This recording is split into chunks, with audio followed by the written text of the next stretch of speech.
Hi friends, இந்த வீடியோவில் வந்து நம்ம என்ன பார்க்க போகிறோம் அப்படின்னு கேட்டிங்கன்னா, இப்போ வந்து மூக்குத்தி அம்மன் 2 திரைப்படத்தில் வந்து நயன்தாரா வந்து விலகியிருக்காங்க அப்படின்றது இப்போ வந்து ஒரு ஷாக்கிங்கான நியூஸ் வந்து வெளியே வந்திருக்குங்க.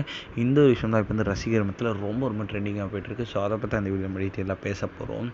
இப்போ வந்து நம்மளோட மூக்குத்தி அம்மன் 2 திரைப்படம் வந்து ஃபர்ஸ்ட் மூக்குத்தி அம்மன் ஒன்று வந்து ஆர்ஜே பாலாஜி இயக்கத்தில் நயன்தாராவோட நடிப்பில் கடந்த 2020ஆம் ஆண்டு வந்து டைரெக்டாக வந்து ஓடிடி பிளாட்ஃபார்ம் வந்து ரிலீஸ் ஆச்சு. ஸோ இந்த திரைப்படத்தில் வந்து ஒரு ஊர்வசி, மௌலி, ஸோ இந்த மாதிரி வந்து நிறைய பேர் வந்து இந்த திரைப்படத்தில் ரொம்ப முக்கியமான ரோலில் நடிச்சிருந்தாங்க. இந்த திரைப்படம் வந்து நேரடியாக ஓடிடியில் என்ன தான் ரிலீஸ் ஆகியிருந்தாலும் ரசிகர் மத்தியில் ரொம்ப நல்ல ஒரு வரவேற்பை பெற்றிருந்துச்சு அப்படின்னு சொல்லலாம். ஸோ இப்போ வந்து நம்மளோட கொஞ்ச நாளுக்கு முன்னாடி மூக்குத்தி அம்மன் படத்தோட பார்ட் 2 திரைப்படத்தை அஃபிஷியல் அறிவிப்பு வந்து அறிவிச்சிருந்தாங்க. ஸோ இந்த திரைப்படத்தை வந்து நம்மளோட சுந்தர் சி தான் டைரக்ட் பண்ணுறாங்க. ஸோ இந்த திரைப்படத்தை படப்பிடிப்பு கடந்த வாரம் சென்னையில் வந்து அஃபிஷியல் ஆரம்பமாச்சு அப்படின்னு எல்லாருக்குமே தெரியும்.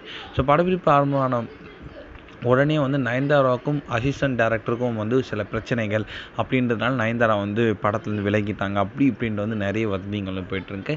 இனிமேல் வந்து இப்போ வந்து நம்மளோட இந்த ஒரு விஷயத்தை குறித்து வந்து நடிகை குஷ்பு வந்து இப்போ வந்து ஒரு விஷயத்தை வந்து சொல்லியிருக்காங்க. அதாவது மூக்குத்தி அம்மன் 2 பற்றி வந்து தேவையற்ற வதந்திகள் நிறைய வந்துட்டுருக்கு. ஸோ அது எதுவுமே உண்மை இல்லை. படப்பிடிப்பு வந்து திட்டமிட்டபடி ரொம்பவே சூப்பராக போயிட்டுருக்கு. ஸோ நடப்பதெல்லாம் நன்மைக்கே நடக்கும் அப்படின்ட்டு வந்து அவங்க வந்து ரொம்ப சூப்பரான அஃபிஷியல் நியூஸை கொடுத்துருக்காங்க. ஸோ இதுலேருந்து வந்து கண்டிப்பாக வந்து படம் வந்து ரொம்ப வெற்றிகரமாக போயிட்டுருக்கு அப்படின்றது அஃபிஷியலாக தெரிய வந்திருக்கு.